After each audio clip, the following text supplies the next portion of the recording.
ఎట్టకేలకు కాళేశ్వరం ప్రాజెక్టులో జరిగినటువంటి అవకతవకల మీద కేంద్ర ప్రభుత్వం ఒక కమిటీని అయితే ఏర్పాటు చేసింది.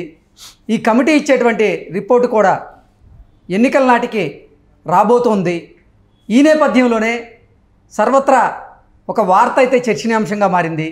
నిజంగా కాళేశ్వరం ప్రాజెక్టులో అవకతవకలు గనక జరిగితే కల్వకుంట్ల కుటుంబం ఇక చెంచలగూడ జైలుకేనా అంటే అవుననే సమాధానం ఇస్తున్నారు కొంతమంది రాజకీయ విశ్లేషకులు. ఇక ఈ నేపథ్యంలో ఈ అంశానికి సంబంధించి మనతో మాట్లాడేందుకు ప్రముఖ సీనియర్ జర్నలిస్ట్, ప్రముఖ రాజకీయ విశ్లేషకులు సిఎస్ రావు గారు మనతో ఉన్నారు. ఆయనతో మాట్లాడదాం. Sir hi sir. Hello Krishna. Sir, Kaleshwaram ప్రాజెక్టులో జరిగినటువంటి అవకతవకల మీద కేంద్ర ప్రభుత్వం ఒక కమిటీని అయితే ఏర్పాటు చేసింది. ఆ కమిటీ అతి త్వరలోనే ఒక రిపోర్ట్ని కూడా ఇచ్చే అవకాశం ఉన్నట్లు కూడా కొన్ని వార్తలు వస్తూ ఉన్నాయి. ఏంటి సార్, ఆ నిజంగా కాళేశ్వరంలో గనక అవకతవకలు జరిగితే కల్వకుంట్ల కుటుంబం పరిస్థితి ఏంటి అంటే ఏం చెప్తారు? ఇప్పుడు అవకతవకలు జరిగితే కాదు, దాంట్లో అవకతవకలు జరిగినాయి, ఏ మోతాదులో జరిగినాయి అనే దాని మీద మాత్రం సందేహాలు ఉన్నాయి. అవకతవకలు జరిగినాయి అని చెప్పి తెలంగాణ సమాజం 100% నమ్ముతుంది. ఈవెన్ బీఆర్ఎస్ పార్టీలో ఉండేటువంటి వాళ్ళు కూడా ఇదే మాట్లాడుకుంటున్నారు. ఓకే, కాబట్టి ఏ మోతాదులో జరిగింది అనే దాని మీద చర్చ జరుగుతుంది.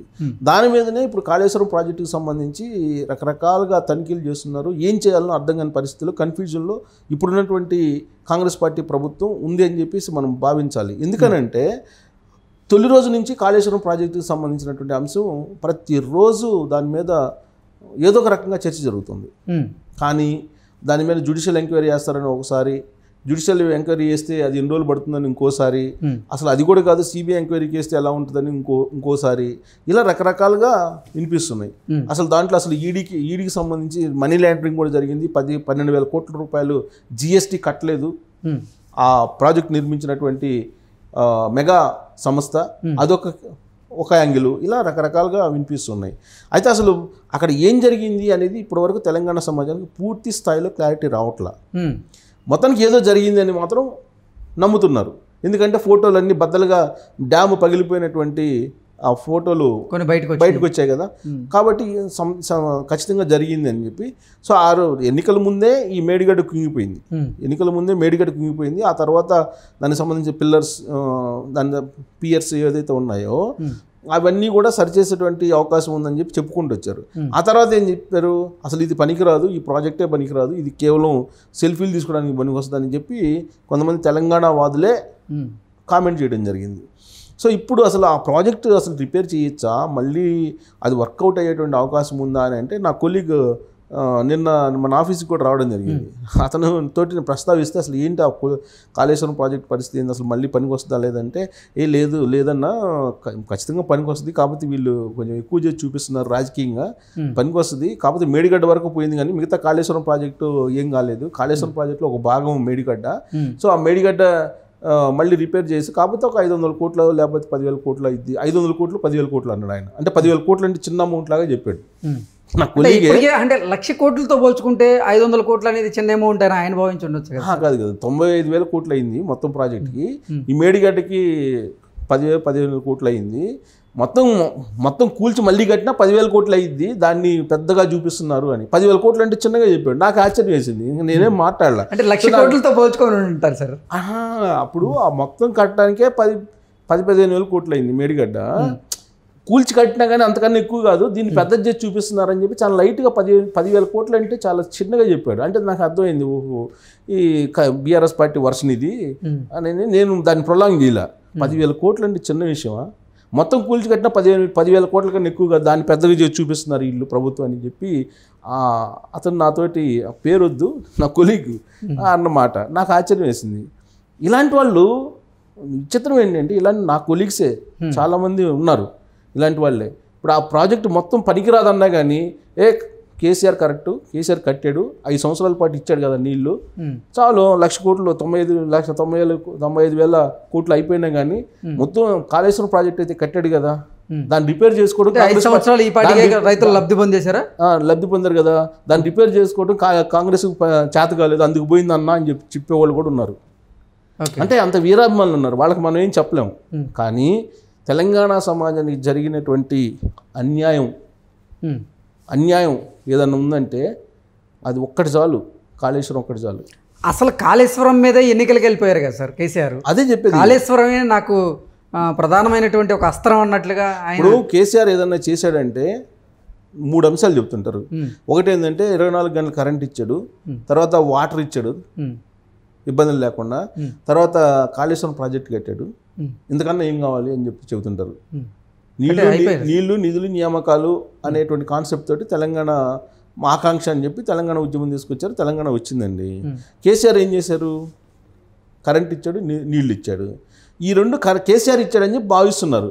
వాళ్ళకి ఇచ్చే క్లారిటీ ఏంటంటే అన్ని రాష్ట్రాల్లో కరెంట్ ఉంది, సెంట్రల్ గ్రిడ్కి అనుసంధానం చేశారు, ఇంతకు ముందు లాగా కాకుండా ఏ రాష్ట్రం కొనుక్కుంటే ఆ రాష్ట్రానికి కరెంట్ ఇస్తారు. కేంద్ర ప్రభుత్వం ఆ విధంగా సెటరేట్ చేసింది 2014 తర్వాత. కాబట్టి కరెంటు ప్రాబ్లం కేసీఆర్ ఉన్నా లేకపోయినా రాదు, నువ్వు కొనుక్కోగలిగి ఉంటే. ఓకే, అదొకటి క్లారిటీ. 2, వాటర్ విషయానికి వచ్చేటప్పటికి చంద్రబాబు నాయుడు ఎప్పుడో కృష్ణా వాటరు ఆయన టైంలోనే 2 phases అయిపోయింది. మిగతాది కంటిన్యూ చేశాడు కేసీఆర్. ఇప్పుడు ఆ వర్క్ ప్రారంభించినప్పుడు వాటర్ ప్రాబ్లం ఉంది, ఆ వర్క్ పూర్తయిన తర్వాత వాటర్ ప్రాబ్లం ఉండదు కదా. ఇప్పుడు అదే చెప్తుంది. ఇప్పుడు మొన్న జగన్మోహన్ రెడ్డి కూడా అదే చెప్తున్నాడు. జగన్మోహన్ రెడ్డి ఒక్కడే వెలుగొండను ప్రారంభించబోతుండే ఫిబ్రవరిలో అని. వెలుగొండ జగన్మోహన్ రెడ్డి వచ్చిన తర్వాత అయిందా టన్నెల్? నాకు తెలిసి నేను వార్తలో రిపోర్టింగ్ చేసినప్పుడు, పేపర్ రిపోర్టింగ్ చేసినప్పుడు 2004 అనుకుంటా, 4 ఆ ప్రాంతంలో 20 years బ్యాక్ టన్నెల్ తీసుకొచ్చి అక్కడ విదేశాల నుంచి టన్నెల్ తీసుకొచ్చి దానికి అండర్ గ్రౌండ్లో కెనాల్ దవ్వుతున్నారని చెప్పి న్యూస్ రాసింది మేము. అప్పటి నుంచి చేస్తుంటే ఇప్పుడు పూర్తయింది అది. జగన్మోహన్ రెడ్డి మొత్తం కట్టేశాడు వెలుగొండని చెప్పి ఇప్పుడు ప్రచారం చేస్తున్నారు. మొత్తం అతనే వచ్చి పూర్తయింది, అతను లేకపోతే పూర్తి కాదని. అంటే ఎవరి అభిమానులు వాళ్ళు చేసుకోవచ్చు. దాని వెనక జరిగినటువంటి కృషి అప్పటి వరకు ఎవరు చేశారు వాళ్ళని కూడా గౌరవించాలి. ఎందుకంటే 2004లో నాకు బాగా గుర్తు, 2004లో చంద్రబాబు నాయుడు ఓడిపోయాడు, రాజశేఖర రెడ్డి ముఖ్యమంత్రి అయ్యారు. అయిన సందర్భంగా రాహుల్ గాంధీ ఒక మాట అన్నాడు. ఏమన్నారంటే చంద్రబాబు నాయుడు చేసినంత వరకు చేశాడు, చంద్రబాబు నాయుడు మీరు విమర్శించొద్దు, అతను ఎంతవరకు చేయగలరో అంతవరకు చేశారు, అందుకన్నా మీరు మెరుగ్గా చేయాలని ప్రయత్నం చేయండి, చంద్రబాబు నాయుడు విమర్శించొద్దు అని చెప్పి రాహుల్ గాంధీ ఆ రోజు చేసినటువంటి కామెంట్. సో అలానే ఇప్పుడు వాటర్ ఇచ్చాడు కేసీఆర్ అని అంటే అప్పటికప్పుడు ఈ కేసీఆర్ వచ్చి ఆ 2-3 సంవత్సరాల్లో మొత్తం ప్రాజెక్టు కట్టేసి కెనాల్స్ వేసేసి పైపులు వేసేసి నీళ్ళు ఇచ్చాడా? చంద్రబాబు నాయుడు 2020 విజన్ చేసి ఆ 2020 విజన్ ఎప్పుడో 99లో క్రియేట్ చేశారు. అది అప్పటి నుంచి చేసుకుంటూ వస్తుంటే ఒక్కొక్కటి పూర్తవుతూ వస్తుంది. దాని ఫలితం ఇప్పుడు నీళ్ళు వచ్చినాయి. అది 2 ఈయన వచ్చిన తర్వాత చేసింది ఏదన్నా ఉందంటే ఒకటి కాళేశ్వరం ప్రాజెక్ట్. దాని పరిస్థితి ఏందో ఇప్పుడు అర్థమవుతుంది. దీని మీద ఇప్పుడు ఎంక్వైరీ చేయాలి. ఎంక్వైరీ చేయాలంటే ఫైళ్ళు కావాలి. ఫైల్ కావాలంటే ప్రభుత్వం మారంగానే ఫైళ్ళు రాత్రి మాయమైపోయినాయి, కాలిపోయినాయి కొన్ని. దానికి సంబంధించినటువంటి అధికారులు ముందుకు వచ్చి చెప్పాల్సినటువంటి అధికారులు, ఒక ఆయనేమో రజత్ కుమార్ రిటైర్ అయిపోయారు, నాకు సంబంధం లేదని ఆయన రిటైర్ అయిపోయారు కాబట్టి వెళ్ళిపోయారు ఆయన. దానికి చెప్పాల్సినటువంటి స్మితా సబర్వాల్ ఏమో అసలు మీటింగ్లకు హాజరు కాకుండా తొలి రోజుల్లో అసలు ఈ ప్రభుత్వానికి నాకు సంబంధం లేదన్నట్టుగా వ్యవహరించారని చెప్పి ఆమె మీద విమర్శలు వచ్చినాయి. ఆకునూరు మురళి విమర్శించారు కదా. ఆ తర్వాత ఆమెనేదో పోస్ట్లో పంపించారు. ఇప్పుడు అక్కడ ఆ పోస్ట్ అయితే నాకు వద్దని చెప్పి ఆ మిషన్ భగీరథ, మిషన్ కాకతీయ నుంచి తొలగిపోయారు. ఆమె ఇప్పుడు ప్రణాళిక సంఘం కార్యదర్శిగా ఉన్నారు ఇప్పుడు ఆమె. సో ఇలాంటి పరిస్థితుల్లో అధికారులు చెప్పక, అక్కడ రిటర్న్గా ఫైళ్ళు లేక ఎంక్వైరీ ఎలా నడవాలి? నడిచే పరిస్థితి లేదు. దీంతో విజిలెన్స్ కమిటీ చేశారు. విజిలెన్స్ కమిటీ చేసి విజిలెన్స్ వాళ్ళు తనిఖీలు చేశారు. అడుగుపోయి విజిలెన్స్ వాళ్ళు తనిఖీలు చేస్తే వాళ్ళకేం అర్థమవుతుంది? ప్రైమరీగా అర్థమవుతుంది మొత్తం 32,000 కోట్ల అవినీతి జరిగిందని చెప్పి వాళ్ళు తేల్చేశారు ప్రైమరీగా. ఇది కాదు, వీళ్ళలో ఇంజనీరింగ్ ఎవరున్నారు, మొత్తం విజిలెన్స్ వాళ్ళకి ఇంజనీరింగ్కి సంబంధించినటువంటి టెక్నాలజీ ఇవన్నీ ఏం తెలుస్తుంది, ఇది కాదు, ఇది పకడ్బందీగా చేయాలని చెప్పేసి ఇప్పుడు సెంట్రల్ డ్యామ్ సేఫ్టీ అధికారుల్లో ఉన్నటువంటి ఒక ఆయన్ని నిపుణుడిని ఆయన అధ్యక్షతను 8 మందితో కూడినటువంటి ఇంజనీరింగ్ బృందాన్ని ఒకదాన్ని ఏర్పాటు చేసి ఆ కమిటీకి కొన్ని అధికారాలు ఇచ్చి ఎంక్వైరీకి వేసింది. ఎంక్వైరీ చేసిన తర్వాత ఎంక్వైరీ చేస్తున్నారు. ఇప్పుడు ఎంక్వైరీ చేసిన తర్వాత ఏమవుతుంది? ఇప్పుడు ఆ కమిటీ ఇచ్చినటువంటి రిపోర్ట్ని బేస్ చేసుకొని చర్యలు తీసుకోవాలి. జ్యుడిషియరీ కమిషన్ వేసినా, సిబిఐ వేసినా, ఏదైనా కానీ ఈ కమిటీ ఇచ్చిన దాన్ని బేస్ చేసుకొని విచారణ కొనసాగుతుంది. అప్పుడేమవుతుంది? దాంట్లో ఖచ్చితంగా అవినీతి జరిగింది, డౌటే లేదు దాంట్లో. దాని ఎంత అనేది తేల్చాలి. అది తెలిసినప్పుడు ఎవరు బాధ్యులు? ముందు అధికారులు బాధ్యులు అవుతారు. ఆ తర్వాత కల్వకుంట్ల ఫ్యామిలీ ఒకవేళ కిట్ ప్రోకో కింద జగన్మోహన్ రెడ్డి లాగా దొరికితే అప్పుడు బయటకు వాళ్ళు చెంచల్గూడ జైలుకి వెళ్ళేటువంటి అవకాశం ఉంది, చెంచల్గూడ జైలుకి పంపిస్తానని కూడా హామీ ఇచ్చారు రేవంత్ రెడ్డి ఎన్నికల సందర్భంగా. సో కాబట్టి ఇదంతా ఎప్పుడు జరుగుతుంది, కమిటీ రిపోర్ట్ మాత్రం ఖచ్చితంగా లోక్సభ ఎన్నికల నాటికి వచ్చేస్తుంది, అంటే 1-2 నెలల్లో వచ్చే అవకాశం ఉంది.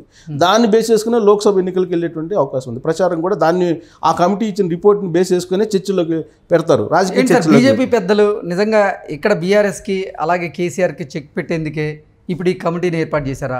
ఈ కమిటీ కూడా కరెక్ట్గా ఎన్నికల ముందే రిపోర్ట్ ఇవ్వడానికి ప్లాన్ చేస్తుందని, దానికి ముందే అసలు అంటే కరెక్ట్గా ఎన్నికల ముందే ఎందుకు బీజేపీ ఇటువంటి ఉంచినటువంటి అవకాశాన్ని ఏ రాజకీయ పార్టీ వదులుకోదు. కేసీఆర్ చెప్పారు కదా, రాజకీయాలు చేస్తాము, మాదేమి మఠం కాదు కదా అని చెప్పారు కదా. ఏ రాజకీయ పార్టీ అయినా మఠం కాదు, ప్రత్యర్థి దొరికినప్పుడు ఖచ్చితంగా ఇలాంటివి ఉంటాయి. సో ఎన్నికల కమిటీ చేశారు, కమిటీ ఖచ్చితంగా ఎన్నికల నాటికి రిపోర్ట్ ఇస్తారు. ప్రైమరీ రిపోర్ట్ ఇచ్చినా కానీ దాని మీద చర్చ పెట్టి ఎన్నికలకు వెళ్తారు. లాస్ట్ టైం మేడిగడ్డ ఒక ఫోటోనే మార్చేసింది అధికారాన్ని, ఈసారి కమిటీ రిపోర్ట్ వస్తే మొత్తం బయటపడేటువంటి అవకాశం ఉంది కదా. దాని ద్వారా బీజేపీ లబ్ధి పొందాలని, దాని ద్వారా బీజేపీ లబ్ధి పొందిందా కాంగ్రెస్ లబ్ధి పొందిందా అనేది ప్రజలు నిర్ణయిస్తారు కదా. ముందైతే అది రిపోర్ట్ వస్తుంది కదా, ముందు బీఆర్ఎస్ పార్టీ చేసినటువంటి నిర్వాహకం ఏందనేది ప్రజల ముందుకు వస్తుంది కదా, అప్పుడు కాంగ్రెస్ పార్టీయా లేదా బీజేపీ అనేది ప్రజలు నిర్ణయించుకుంటారు. సో కాకపోతే వీళ్ళు మాత్రం ఇరుక్కోవటం కాదు, వీళ్ళు చేసినటువంటిది బయటపడటం ఖాయం. ఓకే, కర్మ అంతా వాళ్ళే అంటారు. అది కర్తకర్మ క్రియ అంతా వాళ్ళే కదా. తన రక్తం తన మెదడు నుంచి నేను మొత్తం చేశానని చెప్పాడు కదా KCR. Okay sir, thank you sir.